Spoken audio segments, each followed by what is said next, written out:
The Easter witch tradition in Finland and Sweden seems pretty harmless and fun. Kids dress up as witches, pick up willow branches and decorate them, and go door to door wishing people well for the year, giving out these branches in exchange for candy. Kinda like Halloween. But if we go back in time, the term Easter witch used to mean something else. I got this Easter tradition book from the library and skipped straight to the chapters about witches, and what I found was pretty wild. The first apparently true story is from Western Finland from 1930s. An old man had told this person telling the story that there was a house in his village where during the Easter fasting a witch had been coming around all week doing all kinds of nasty things. So on Easter night, the man of the house went hiding in the barn inside the stall of a cow with a mallet as his weapon.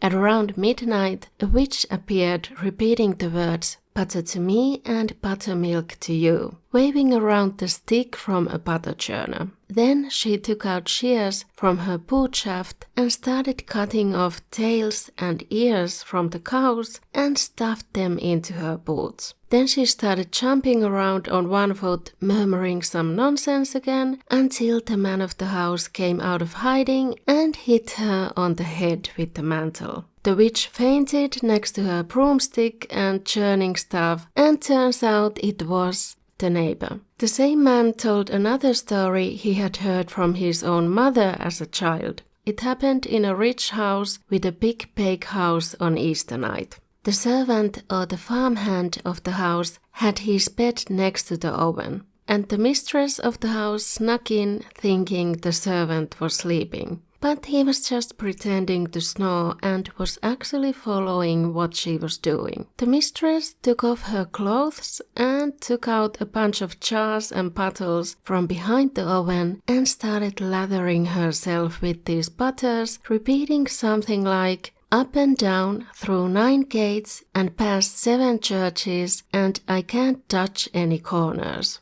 Then she opened the oven, sat on a broomstick, and flew through the oven and the chimney to the roof and finally to a mill nearby where the witches were discussing these cut animal tails and ears. But the farmhand repeated what the woman had done to a piece of log, except he changed the chant to "touch every corner." So the log flew in the oven, pattered against every corner, flying out on the roof and around the mill, making horrible noise, and flew in the shaft and fell onto the floor in the middle of all the witches. There's another story from central Finland. The week before Easter was time for witches and trolls to come out. The mother of the woman telling this story came back from getting water and told her children she heard there had been trolls in the barn of one of the other houses the night before. They had cut pieces the size of a 10-penny coin from the sides of the cows, so that the poor cows now had these raw bleeding patches on their skin. And specifically from the best cows, so whoever did it must have known the animals pretty well. And side note, I don't know the size of a 10-penny coin and whenever this happened. Could have been anything from 1.5 to 3 centimeters or half an inch to 1.2 inches. The kids wondered, couldn't they follow the tracks in the snow to see where the trolls came from? And the mother replied that that's the weird thing. The length of the steps seemed to be of a man, but every other track was from a boot and every other a cloven hoof mark. So the greasing up and flying through the oven and chimney is a fever dream, but I was confused about the rest of it. It was oddly specific and just strange behavior. Were these stories told to scare the kids or were they partly true? So I went back to the beginning of the book, and to my dismay, this tail and ear and flesh cutting stuff actually happened. People believed that there was a finite amount of luck to go around, especially related to agriculture and cattle. So if you got more milk from your cows than your neighbors, they might get envious and steal some of that luck by cutting pieces of your cattle, like tails or parts of the ears, and mixing it in with the food for their own cattle to make their cows produce more milk and their sheep give more wool. They believed it was a way to cast spells and enhance their own agricultural luck. So the people that did that were called witches or trolls. Now moving on to the going door to door dressed up as witches with decorated willow branches tradition. In Christianity, Palm Sunday refers to palm leaves, but the only living branches in the north at the time of Easter are willow, which is called virpa in Russian, which led to the term virpominen in Finnish. There was an Orthodox tradition in the East of waking up your family members on Palm Sunday or the previous day by hitting them with decorated willow branches and reciting a poem and then collecting the pay a week later on Easter.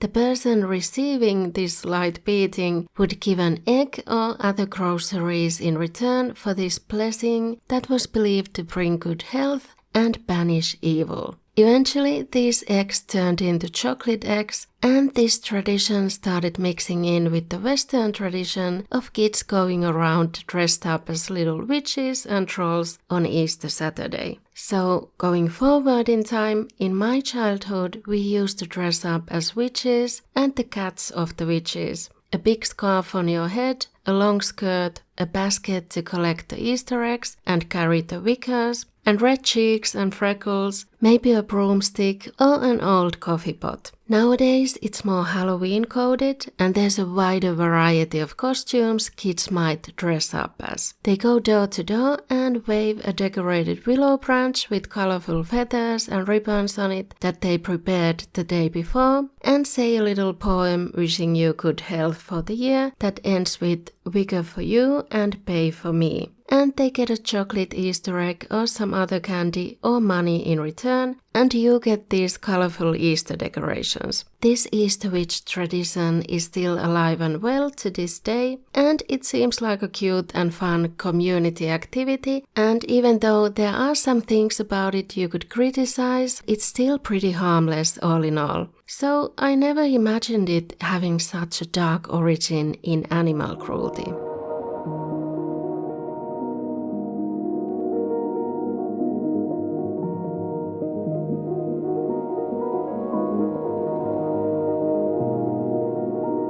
Now, these half-man, half-animal tracks in the snow sound like the creature that preceded Santa Claus that I talked about in this video. See you there!